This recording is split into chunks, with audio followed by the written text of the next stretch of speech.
Hi, I'm Dustin Abbott, and I'm here today to give you my definitive review of the FUJIFILM X-T200. And this is their kind of bargain tier mirrorless camera APS-C. Now, this camera is a little bit different than some of the Fuji cameras that I've reviewed before, namely that this has a 24 megapixel Bayer sensor rather than the 26 megapixel X-Trans sensor that is a little bit more unique to Fuji. A Bayer type filter is a more common, like what you'll see on Sony or Canon or something similar like that. Now, in many ways, I think that while Fuji is unique in their ability to compete on the high end when it comes to APS-C and their design in the X-T3 or X-T4, it really is a camera that is more complete than just about any other APS-C camera out there. I've also tested some really high-end, expensive APS-C specific lenses for Fuji X mount, including the 200mm f2, which is a $6,000 lens, the 8 to 16 millimeter f2.8 that is discounted down to around $2,000 and was even higher previously. So obviously those are lenses that are operating at a price point that really basically no other APS-C lenses are. And while I do think that there is a market for Fuji there at the upper tier, I think that, as I've noted in my review, for example, of the X-T4, once you start getting up into that plateau, you have really an opportunity to strongly consider full-frame options from other systems as an alternative to that. But on the lower tier, I think that Fuji actually has somewhat of an advantage, mostly because they have the most complete APS-C lens system and kind of support specifically around APS-C. And so I think that a lot of that and that trickle-down effect, as we see on the X-T200, allows it to be actually a fairly complete, though very compact camera. And so I think that this may be somewhat of a sweet spot if you are interested in some of the Fuji strengths, however you're not interested in going to their more high-end stuff. Now today we are doing the definitive review, which means we're going to take a look at everything in detail, give you a lot of actual samples and examples of what I'm talking about. If you want a faster, more to the point review, check out the standard review and it might be more your speed. We're going to start off today, however, by taking a look at the physical design and the feature set here and going in closer hands-on with the camera. Let's take a look. So one of the top things that stands out about the X-T200 is the fact that it actually is really compact in a day when you don't often see that. But despite being really compact, obviously it's small for someone with hands my size, but at the same time it does have a fairly functional grip, just as long as you're okay with resting kind of the pinky underneath. You could use something like a grip extender if you wanted a little bit more there, but really this is designed for people that want to travel small and light.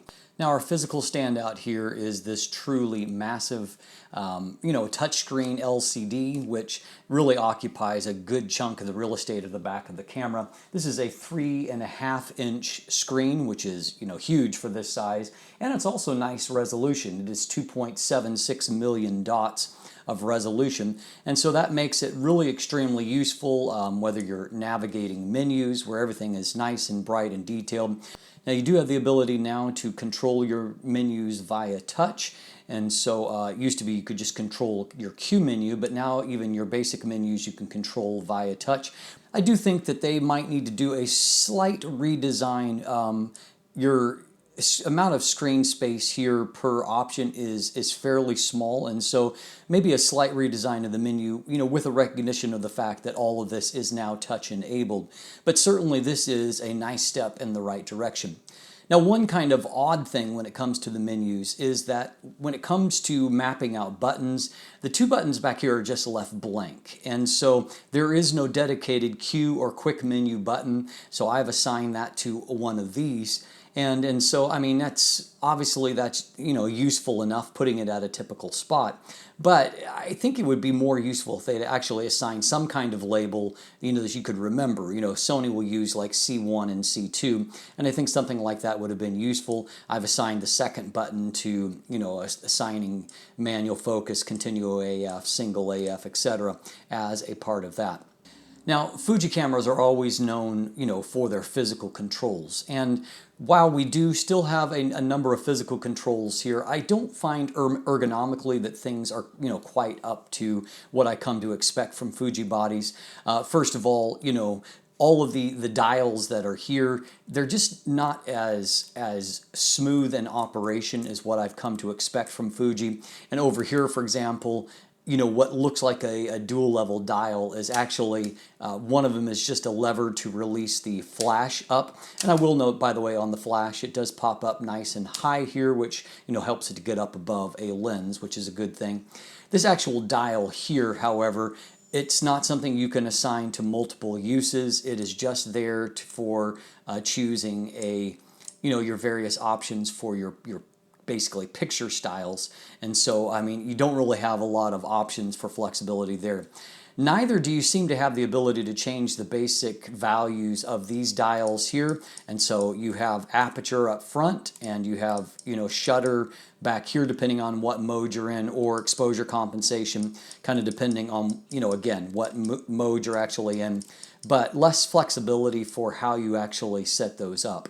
I will also note that these top buttons, if you have larger hands, particularly the video record button, is just so tiny and flush that it is really not very easy to find by feel. Now, I do think that Fuji did a good job, even though they took up most of the real estate with the LCD. They put a few useful things here, including, a little thumbstick joystick there that is still useful, and a couple of buttons here, and so all of that is useful. On the side, we do have USB-C along with a micro HDMI out. They're really utilizing USB-C for a number of things. You can, in fact, charge the camera via that, which is useful. You can also use an adapter to use USB-C as to attach headphones. And then over on this other side, you do have a microphone input, which obviously is useful on a camera like this. Now, any of these cameras that have a bottom mount card slot, which in this case you've got battery door and card slot, my primary reason why I hate this design is the fact that if you have a quick release plate of any kind on there for use with a tripod, it means that you cannot open this door. I mean, it will restrict the movement of that, and so you have to physically remove the QR plate. So for example, particularly if I'm shooting video segments, having to do that every time I want to pull off a bit of video is just really it's a pain. And so I don't love that design, but unfortunately it's pretty common in cameras this size. Now, our basic physical specifications here, we have 121 millimeters in width, 83.7 millimeters in height, and then just 55 millimeters in terms of depth. The whole thing with a memory card and the battery weighs in at 370 grams. Now, most of the time you're going to find it coming with this 15 to 45 millimeter lens. It's a power zoom lens. I really don't like it. However, if you don't have lenses, being able to get this for basically next to no money is certainly that's a valuable thing to get. So overall, you've got this classic, aesthetic that a lot of people, including myself, really like about Fuji cameras. There's about 3 different color finishes, all of which I think are quite handsome. I'm partial to the silver as well. And so if you're looking for a really compact, lightweight camera, this really does have a lot of features that are packed into a very compact body, with the headline being this amazing articulating LCD screen. It's a similar screen to what's on the X-T4, but of course the X-T4 is operating at a much higher price point than this particular camera. And so, to have such a beautiful screen on such an inexpensive camera like this is certainly a selling feature. Now, moving beyond that to the autofocus system, again, we get some trickle-down effect that really sets the X-T200 ahead from the X-T100 that had a far less robust autofocus system. In this case, we have, retained the 425 selectable AF point, hybrid AF, that gives you both hybrid of phase detect and contrast AF. And so while I don't think it's as sophisticated as what's on the higher end cameras, it certainly is an autofocus system that gets the job done. And I was reminded, when looking at a less expensive camera, at how year after year, back when I was reviewing, DSLR APS-C cameras, it seemed like year after year we would get yet another version of Canon's, 9 AF point system and all of those cameras. And so anyway, to have a 425 point AF system that has points basically all across the frame is, of course, really, really nice. Not to say that all is flawless here. I do note that compared to some of the other Fuji cameras, that our sensitivity is only down to -2 exposure value rather than -3. And that's really not all that impressive a figure when you consider that, Canon's EOS R has sensitivity down to -6 EV. And so what that tells you is that this is not going to be an amazing focus system in low light situations. Now, they have cut off the upper shutter speed at 1/4000th of a second with the mechanical shutter. However, you actually do have an option, like on the higher end bodies, to utilize an electronic shutter that gives you a cutoff at a much higher 1/32,000th of a second. And so there can be situations you can switch over to, maybe if you're shooting with wide aperture primes and you want to be able to keep below the shutter limits, you're not overexposed. And so you can certainly do that by switching to the electronic shutter and having more flexibility on that front for that. Now you do have a fairly decent capacity for tracking here, mostly, because you have so many AF points across the frame. However, the limiting principle, as is so often the case with Fuji cameras, is the buffer depth. And with a freshly formatted card with, kind of optimal circumstances, I was only able to get 17 RAW files before the buffer filled, and not much higher, only 24 JPEGs before the buffer filled there. And so, when you do have up to 8 frames per second burst rate, but of course that means that in RAWs, you've only got a couple of seconds before the buffer fills and about 3 seconds in a JPEG mode before the buffer fills. And so you have to be really intentional about when you're going to press that shutter button, because if you mistime it, the buffer is going to fill before you actually catch the action that you are looking for. And so, a lot of good, I would say, with the focus system, but I'm reminded that this is not a high-end specialist camera. This is a, lower-end general purpose camera that, while on paper it has a number of the specs, there are some limiting factors that, keep you from really achieving the fullness of the potential that you might expect. Now, at the same time, we also have some pretty decent video specs here, up to including the ability to record 4K 30, which, I do know that, for example, with some of the, equivalent Canon cameras, that even if you have 4K, it's capped off at around 24 frames per second. So you do have a little bit more flexibility there. What you don't have, and frankly none of us really expected to have in a camera like this, is things like F-log, and so there are some limiting aspects that they put there to, to distinguish the model. I also note that you only have 15 minutes of recording before shutoff in 4K 30, and and then you get the more typical 30-minute limit if you're shooting in 1080. Now, while the 4K footage looks pretty good, I didn't really think that the 1080 footage looks all that great. It's not particularly detailed, as you can see, a little bit mushy on the textures, and so I wasn't all that impressed by that. I think that the 4K 30 footage is much more desirable. And while there isn't in-body image stabilization, they do have a new feature with the X-200 that they call digital gimbal. And so as you can see between these two shots, it's only available at 1080p, unfortunately. And it also comes with a fairly heavy crop factor to achieve that, digital stabilization. And so what I found is that it did a fairly good job of muffling some movements, but if you do any kind of panning as a part of your movement, it feels really stiff, like it's, kind of been fixed and all of a sudden swings over. And so there are limitations to it. Bottom line is, if you want gimbal-like footage, buy a gimbal and you'll get the footage that you are looking for.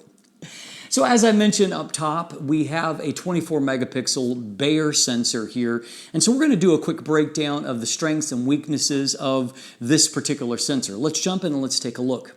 So we're going to start off by taking a look at dynamic range, and we'll start by first looking at highlight recovery, what is the most challenging for any of these modern cameras. So this is our base ISO, this is proper exposure, what we're looking for. This gives us a baseline of seeing all the information, the colors, the detail that should be in this particular still life shot.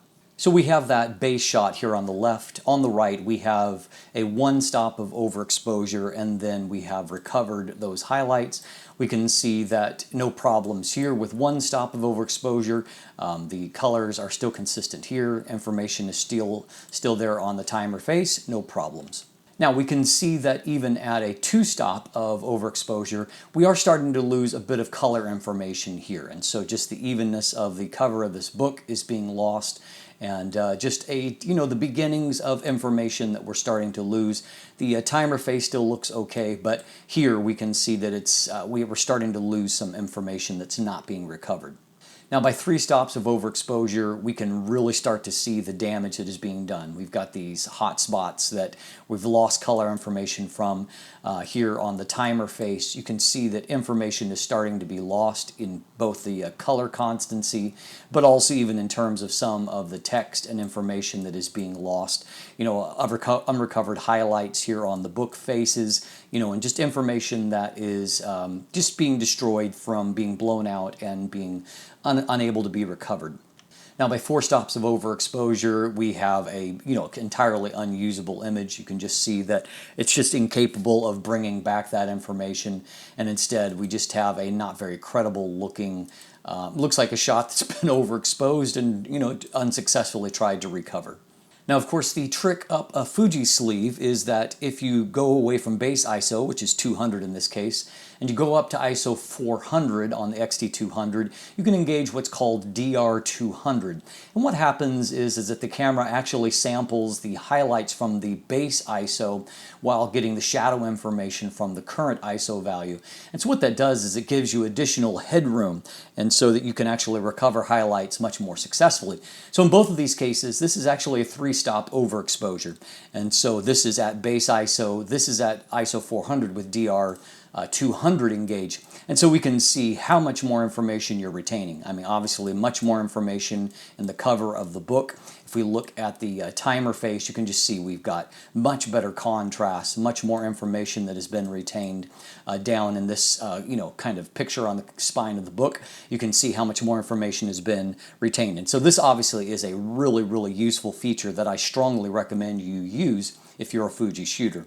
Just for a bit of, kind of perspective on how much we're recovering highlights, this is the original that is recovered here on the right. And so you can see just how blown out everything was. You would quickly look at this and say that's unusable, but you can see that due to that DR200 and its flexibility, it is in fact usable, and we actually have quite a natural recovery of all of that seemingly lost information. So here's an example of the real-world usefulness of that. In this particular shot, sky is completely blown out. Even some of the information on the surface of the bridge is blown out and lost. But we can see here that by just pulling down the highlight slider in Lightroom, I've been able to fully recover that sky, adding a lot of visual interest to the image. And I've also pulled back more information and more contrast on the bridge surface. You can actually see more information down in the water below, and so it just made for a much more vibrant, useful image. And I actually find this to be much more useful than, say, for example, shooting HDR these days, because there's enough information to get the dynamic range that I want. But anytime you have trees and any kind of wind, any kind of moving subject, you tend to have some ghosting from things moving around in between your exposures. And so this to me is a much more useful technique. And of course, it's just a matter of pulling sliders. It's not any kind of additional steps here. Now on the other end of the spectrum, I actually find that shadow recovery is quite a strength for this little Fuji sensor. We can see here that basically all of the grip information has been completely lost. This is a 4-stop underexposure, but we can see on the right side that after just dialing that exposure back in post, we've retained all of that information that was seemingly lost, and we've retained it with no real additional noise that has been introduced. Everything still looks really, really nice nice and clean. And so I am definitely a fan of the ability to recover shadows on this particular camera. Now, once again, that gives me some flexibility when it comes to post. You know, in this particular image, you know, I did have some metering issues with this camera. So in this case, it was, to me, fairly severely underexposed. But because of good shadow recovery, I still had a lot of latitude for creating my final image here. And so I pulled open those shadows, I recovered some of that lost information, and, you know, I got an end result that I'm quite happy with. Likewise here, I wanted to slightly underexpose because I didn't want to lose the information in the beautiful sky.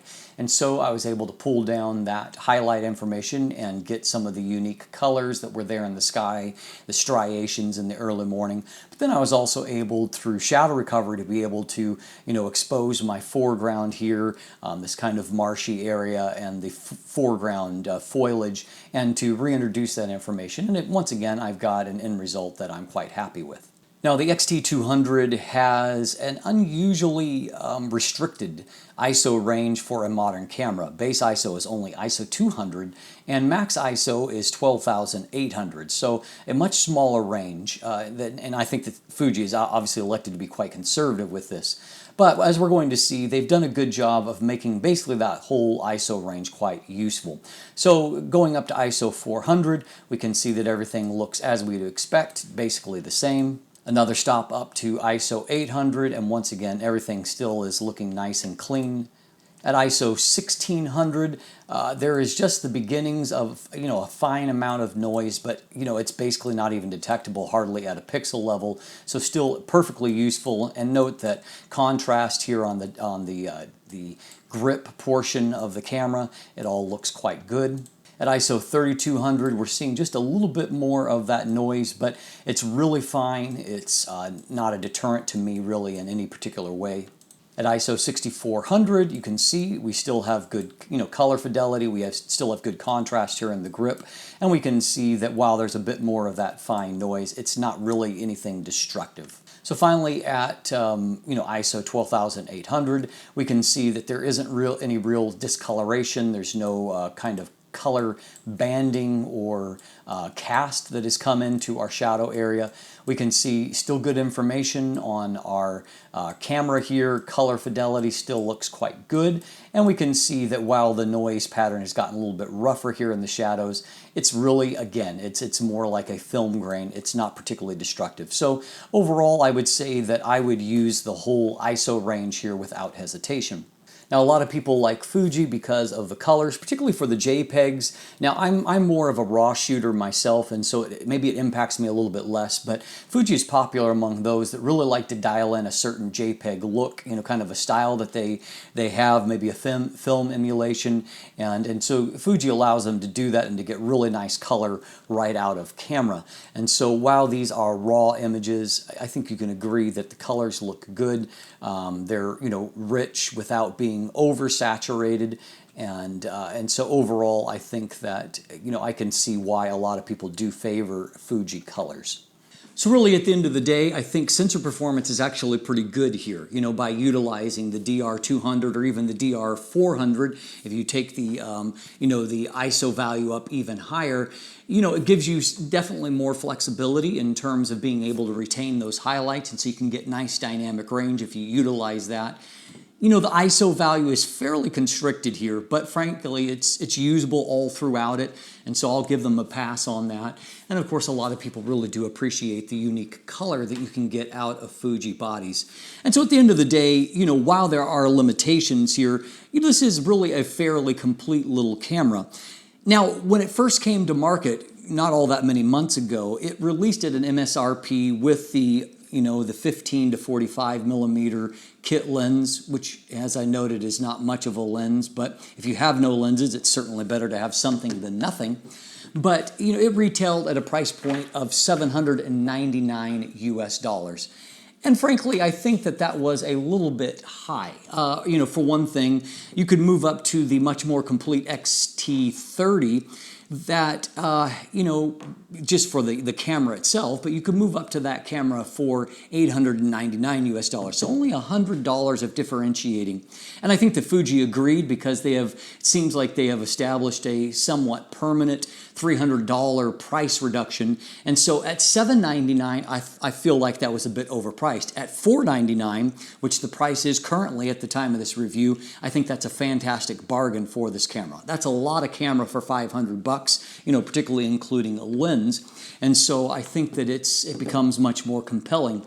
If you have an appreciation for kind of the vintage aesthetic of Fujifilm cameras, you like Fuji colors, you know, I think that this is kind of a sweet spot if you want a small and lightweight kit. You know, pairing it with some of the f2 and f2.8 prime lenses that Fuji has, I think is best case scenario. It gives you, you know, fast autofocus, gives you good detail in your images, but everything stays really small and light. And so if you're backpacking, if you're traveling, and you want a small and light option, there's a lot, I think, to recommend the X-T200. It certainly has limitations, as any kind of lower tier camera does, but at the same time, I think that Fuji has been fairly generous in giving us a fairly complete feature set here that makes this a pretty compelling bargain option. I'm Dustin Abbott, and if you'll look in the description down below, you can see my full text review. There's also linkage to an image gallery if you want to look at some photos that I have taken either of the camera or with the camera. And beyond that, there are buying links if you'd like to purchase one for yourself. Also linkage there to follow me on social media or to become a patron, to sign up for my newsletter. And if you haven't already, please click that subscribe button right here on YouTube. Thanks for watching. Have a great day.